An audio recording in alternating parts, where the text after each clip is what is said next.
அனைவருக்கும் வணக்கம் மக்களே. நான் உங்க மந்த்ராலயம் கேட்டரிங்லேருந்து வினிதா வைரவேல் பேசுகிறேன். இன்னைக்கான டே 3க்கான டாபிக் என்னன்னு பார்த்தீங்கன்னா, ஒரு மெனுவை எப்படி சூஸ் பண்ணலான்றதை நம்ம இன்னைக்கு பார்க்கலாம். ஒரு வெட்டிங் அப்படின்னு எடுத்துக்கிட்டாலே சாப்பாடு ரொம்ப முக்கியமான ஒரு விஷயமா இருக்கு. அதில் நம்ம அந்த மெனுவை எப்படி செலக்ட் பண்ணுறோன்றதுல நிறைய ஐடியாஸ் இருக்குது, நிறைய ஸ்டைல்ஸ் ஆஃப் ஃபுட்டு இருக்குது. அது ஒரு ஃபுட்டையும் பார்த்து கான்டினென்டல் ஃபுட்டும் நிறைய இருக்குது. நம்ம எந்த மாதிரி மெனு சூஸ் பண்ணுறோம் அது ரொம்ப முக்கியமான ஒரு இதுவாக இருக்குது. அதனால நீங்கள் சூஸ் பண்ணுற மெனு எல்லாருக்கும் பிடிக்கணும், எல்லாரும் மன திருப்தியாக சாப்பிட்ணும், சாப்பிட்டுட்டு இந்த ஒரு ஐட்டம் ரொம்ப நல்லா இருக்கு அப்படின்ற மாதிரி சொல்லணும். சில்ட்ரன்ஸ் வந்தாலுமே என்ஜாய் பண்ணி சாப்பிட்ற மாதிரி ஒரு மெனுவாக இருக்கணும். அது என்னென்ன மெனு அப்படின்னு பார்த்தீங்கன்னா, நீங்கள் சூஸ் பண்ணுற ஸ்டைல்ஸ் ஆஃப் ஃபுட்டில் தான் அந்த மெனுஸ் எல்லாமே இருக்குது. நீங்கள் சூஸ் பண்ணுற ஃபுட்டு சில்ட்ரன்ஸ்க்கான ஃபுட்டாக மட்டுமே இருக்கக்கூடாது.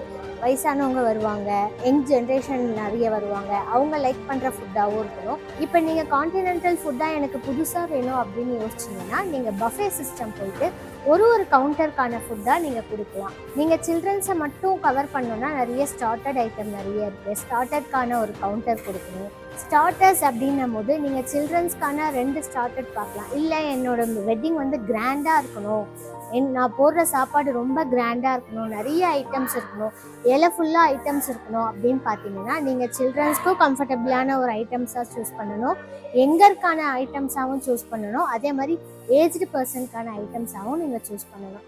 அதுக்கு நீங்கள் என்ன பண்ணணும் அப்படின்னு பார்த்தீங்கன்னா, ஸ்டார்டரில் 4 வெரைட்டியாக ஸ்டார்டர் கொடுக்கலாம். டிஃபன் வெரைட்டிஸில் 4 வெரைட்டி ஆஃப் டிஃபன்ஸ் கொடுக்கலாம். அதே மாதிரி சவுத் இண்டியன் அப்படின்னும் போது நம்ம சாம்பார், ரசம், வத்த குழம்பு அப்படின்னு கொடுக்காம ஒரு டிஃப்ரெண்ட்டாக பிசிபிலாபாத், மஹாலாபாத், ரச சாதம் அந்த மாதிரி கொடுத்தீங்கன்னா இன்னும் கொஞ்சம் ஈஸியாகவும் இருக்கும். அதே மாதிரி நிறைய பேர் சாப்பிட்றதுக்கு கொஞ்சம் கம்ஃபர்டபுளாகவும் இருக்கும். நீங்கள் இந்த மாதிரி மெனுவை பார்த்து சூஸ் பண்ணுங்கள்.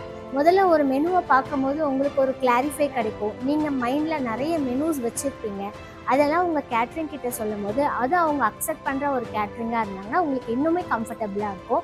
உங்கள் வெட்டிங்கையும் அது கிராண்டாக காட்டும். இந்த வீடியோ பிடிச்சிருந்தா நீங்கள் லைக் பண்ணுங்கள், ஷேர் பண்ணுங்கள், ஃபாலோ பண்ணுங்கள்.